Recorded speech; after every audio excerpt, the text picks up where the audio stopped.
नमस्कार दोस्तों, मैं आनंद कौशल परफेक्शन आईएएस के खास कार्यक्रम ऑडियो सीरीज में आप सभी का स्वागत करता हूं।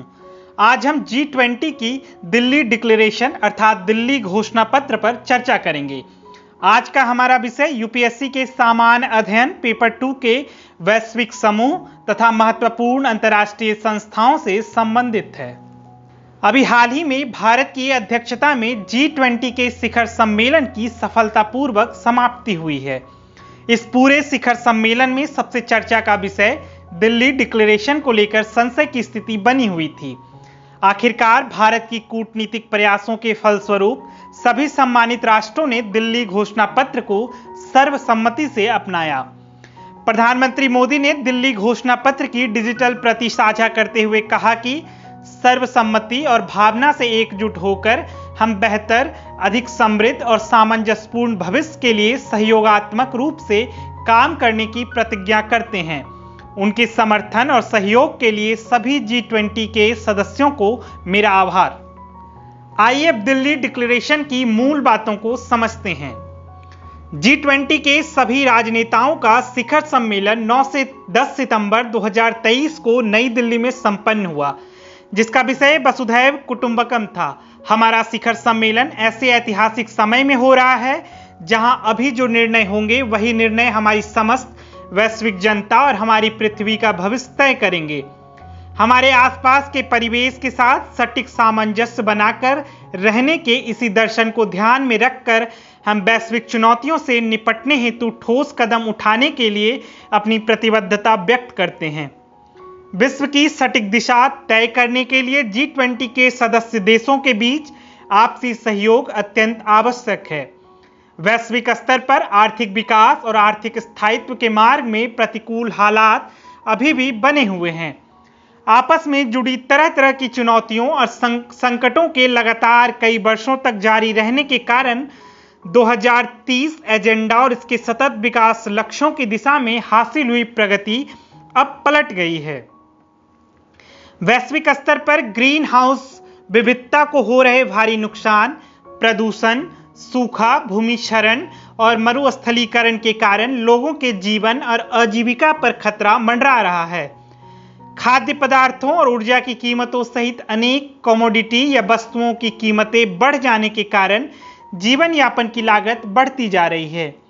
गरीबी एवं विषमता, जलवायु परिवर्तन, महामारी और युद्ध जैसी वैश्विक चुनौतियों की वजह से महिलाओं एवं बच्चों और समाज के सबसे कमजोर या असुरक्षित तबकों का जीवन बुरी तरह प्रभावित होता है।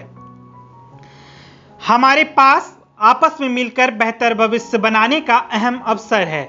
सिर्फ सही ऊर्जा को अपनाने भर से ही नौकरियां एवं लोगों की आजीविका में व्यापक वृद्धि हो सकती है और आर्थिक मजबूती सुनिश्चित की जा सकती है।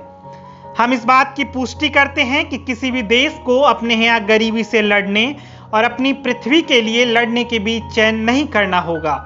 हम ऐसे विकास मॉडल अपनाएंगे जिससे वैश्विक स्तर पर सतत, समावेशी और न्याय संगत बदलाव देखने को मिलेंगे, जबकि कोई भी इससे वंचित नहीं रहेगा। आइए अब जानते हैं घोषणा पत्र में अंतर्राष्ट्रीय आर्थिक सहयोग के लिए प्रतिबद्धताओं को। अंतर्राष्ट्रीय आर्थिक सहयोग के प्रमुख वैश्विक फोरम G20 के राजनेताओं के रूप में हम साझेदारियों के जरिए ठोस कदम उठाने का संकल्प लेते हैं। हम इसके लिए प्रतिबद्ध हैं। मजबूत, सतत, संतुलित और समावेशी विकास में तेजी लाएंगे।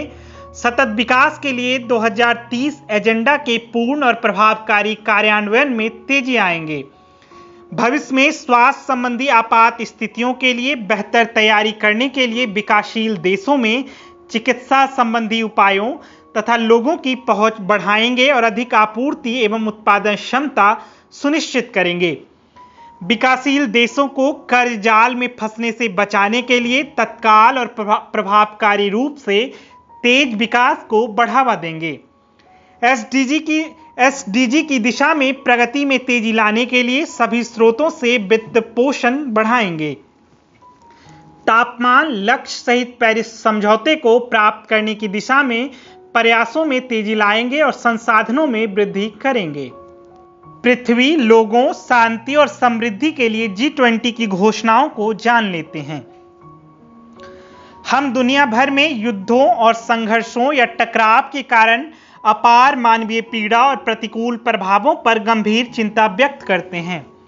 यूक्रेन में युद्ध के संबंध में बाली में हुई चर्चा को याद करते हुए हमने संयुक्त राष्ट्र सुरक्षा परिषद और संयुक्त राष्ट्र महासभा में अपनाए गए अपने राष्ट्रीय रुख और प्रस्तावों को दोहराया और इस बात पर जोर दिया कि सभी देशों को संयुक्त राष्ट्र चार्टर के समस्त उद्देश्यों और सिद्धांतों के अनुरूप ही कोई ठोस कदम उठाना चाहिए।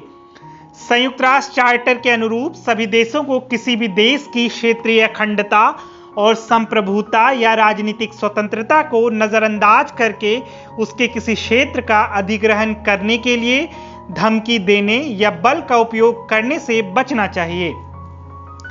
परमाणु हथियारों का इस्तेमाल करने या इस्तेमाल करने की धमकी देना अस्वीकार्य है।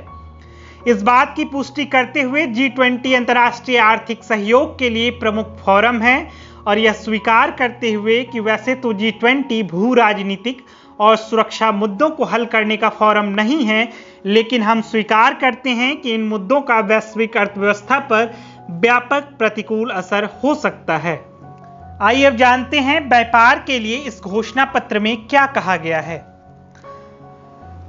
इस बात की पुष्टि करते हैं कि एक नियम आधारित, गैर भेदभावपूर्ण, निष्पक्ष, खुली, समावेशी, न्याय संगत, सतत और पारदर्शी बहुपक्षीय व्यापार प्रणाली जिसके केंद्र में WTO है और अपरिहार्य है, हम उन नीतियों का समर्थन करेंगे जो व्यापार और निवेश को संभव करती है ताकि वे सभी लोगों के लिए विकास और समृद्धि का इंजन साबित हो सके। आज हम सभी के लिए अनुकूल व्यापार और निवेश माहौल को बढ़ावा देने के लिए संरक्षणवाद और बाजार को विकृत करने वाली प्रथाओं या तौर तरीकों को हतोत्साहित करके समान अवसर और उचित प्रतिस्पर्धा सुनिश्चित करने की अपनी प्रतिबद्धता को फिर से व्यक्त करते हैं। हम एक समावेशी, सदस्य संचालित प्रक्रिया के माध्यम से WTO के सभी कार्यों को बेहतर करने के लिए WTO में सुधार को आगे बढ़ाने की आवश्यकता को दोहराते हैं और हम वर्ष 2024 तक सभी सदस्यों के लिए पूरी तरह से सुव्यवस्थित विवाद निपटान प्रणाली को सुनिश्चित करने की दृष्टि से चर्चाएं कराने के लिए प्रतिबद्ध हैं। हम WTO के 13वें मंत्री स्तरीय सम्मेलन में सकारात्मक परिणाम सुनिश्चित करने के लिए भी रचनात्मक रूप से काम करने के लिए प्रतिबद्ध हैं। इन चर्चाओं को आगे बढ़ाते हुए हम भविष्य की रूपरेखा को भी देखते हैं जो घोषणा पत्र में जिक्र किया गया है।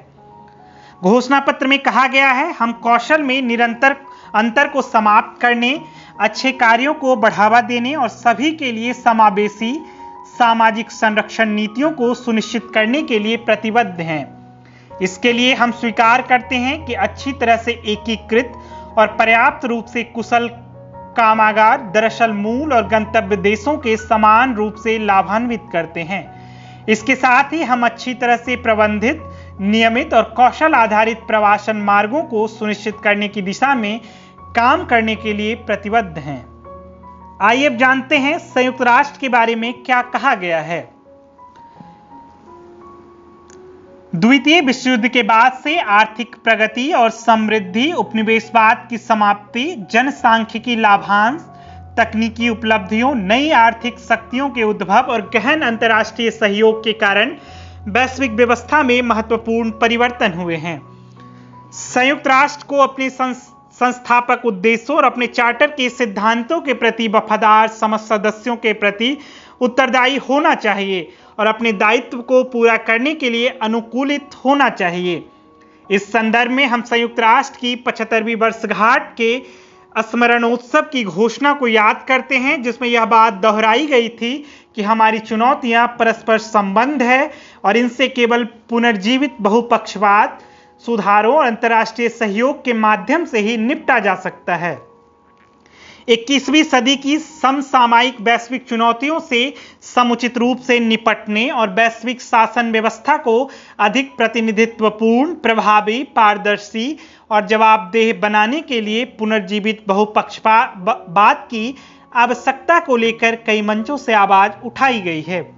इस संबंध में 2030 के एजेंडे को लागू करने के लिए लक्षित अधिक समावेशी और पुनर्जीवित बहुपक्षवाद और सुधार बेहद आवश्यक हैं।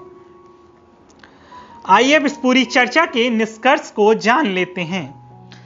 हम वैश्विक आर्थिक सहयोग के प्रमुख मंच के रूप में G20 और आम सहमति के आधार पर बहुपक्षवाद की भावना से इसके लगातार संचालन के प्रति अपनी प्रतिबद्धता दोहराते हैं। शिखर सम्मेलन सहित G20 के सभी आयोजनों में सभी सदस्य समान रूप से हिस्सा लेते हैं। हम 2024 में ब्राजील और 2025 में दक्षिण अफ्रीका में एक बार फिर मिलेंगे। साथ ही अगले चरण की शुरुआत के साथ हम 2026 में अमेरिका में फिर से मिलने वाले हैं। अगले चरण में हम G20 प्रेसिडेंसी की मेजबानी के लिए अपनी बारी को पहले करने की सऊदी अरब की महत्वाकांक्षा का स्वागत करते हैं। हम 2024 में होने वाले पेरिस ओलंपिक और पैरा ओलंपिक खेलों को शांति, राष्ट्रों के बीच संवाद और समावेशिता के प्रतीक के रूप में देख रहे हैं, जिसमें सभी की भागीदारी होगी। आज के ऑडियो सीरीज में इतना ही। फिर मिलते हैं एक नए विषय के साथ। तब तक हमसे जुड़े रहिए। धन्यवाद।